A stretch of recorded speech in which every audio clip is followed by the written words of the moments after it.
आज की डेट में तुम जानते हो रेल भी बिक गई और अब शिक्षा बिक रही है, ये पता है तुम्हें?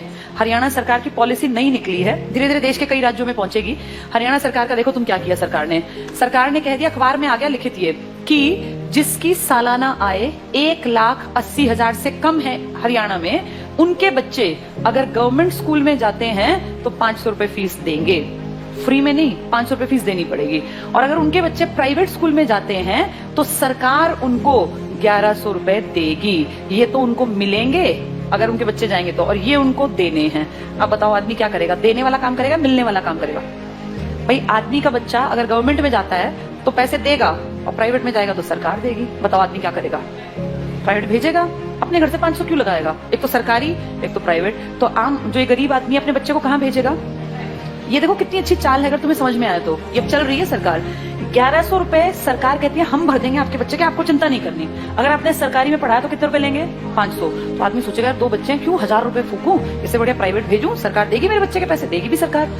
1-2 साल बाद क्या होगा? सारे सरकारी स्कूल धीरे धीरे क्या हो जाएंगे? खत्म हो जाएंगे, खाली हो जाएंगे, बिल्डिंग खाली, एडमिशन 0। 1 साल 2 साल 5 साल बाद क्या होगा? सारे एडमिशन 0 0 0। फिर सरकार दिखाएगी बजट में कि तो घाटे का नुकसान का सौदा है, सरकारी स्कूल बंद पड़े हैं जी, बिना बात टीचर्स को हम इतनी सैलरी दे रहे हैं, चपड़ासी रखे हुए हैं, हेडमास्टर है, कोई बेल बजाने वाला है, बच्चा तो कोई आता नहीं। तो कहेंगे काम करो, इसको बेचो, इस प्रॉपर्टी को बेचना स्टार्ट करो। सरकारी प्रॉपर्टी है, हर गांव में सरकारी स्कूल है। आप सोचो कितने स्कूल होंगे भारत में। धीरे धीरे करके अगले आने वाले 5 से 7 साल का भारत ऐसा बता रही हूँ मैं, जो होगा देखना तुम्हारे सामने।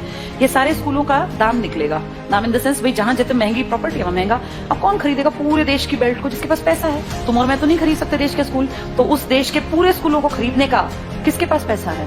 अंबानी और अडानी ये ले लेंगे सरकार से कि जी हम इतने करोड़ रुपए आपको देते हैं, सरकारी स्कूलों के बदले हम डेवलप कर लेंगे। और फिर सरकार 1-2 साल बाद कहेगी हम बहुत नुकसान में जा रहे हैं, हमारे बस की 1100 रुपए देने नहीं है। अब गरीब आदमी फंस गया, उसका बच्चा उस टाइम तक 7वीं में पहुंच गया, मान लो पहली से स्टार्ट किया था, 5-6 साल दिए पैसे, अब अटका दिया, हम तो नहीं देंगे पैसे, पढ़ाना है पढ़ा लो, तो अनपढ़ रख लो।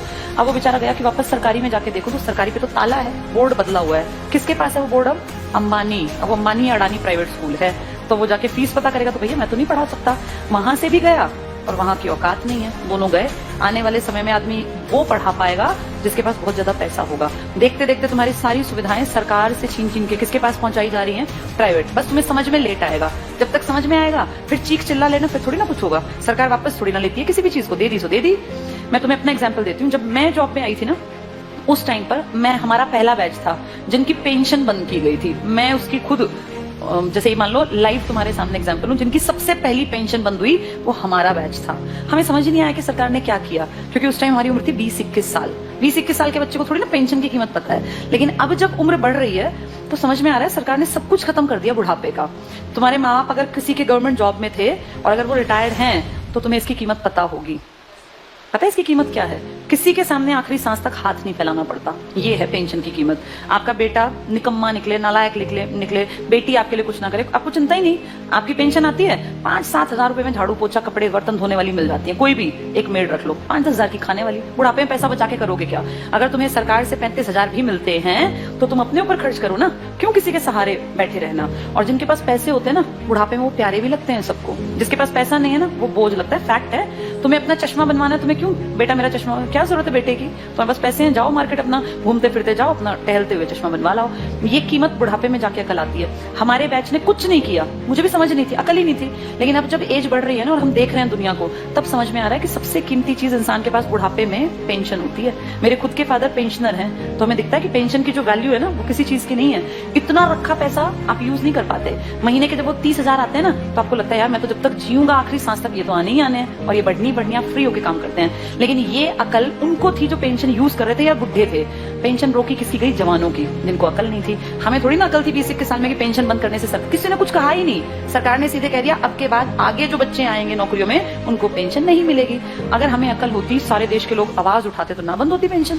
अगर सब भाई किसानों ने क्या किया, इकट्ठे हुए तो क्या कृषि कानून वापस नहीं हुए ना? तो अकल हो तो आदमी उस टाइम पे सही डिसीजन ले ले। पर आज अब तुम कितनी कोशिश कर लो, क्या सरकार पेंशन बहाल कर देगी? नहीं करेगी। मतलब ना के बराबर है। एक आधा राज्य को करे, लालच में 1-2 साल में कह दे, पर वैसे नामुमकिन बराबर है। इसीलिए जब चीजें बंद हो रही होती है ना, तब जागना होता है कि सरकार गलत कर रही है। अब सरकार स्कूलों की तरफ गलत कर रही है। इसकी अकल 7-8 साल बाद की जनरेशन को आएगी, जब वो देखेंगे कि पढ़ाने के लिए ना तो सरकारी बचेंगे और प्राइवेट मुंह खोल के पैसे मांगेंगे।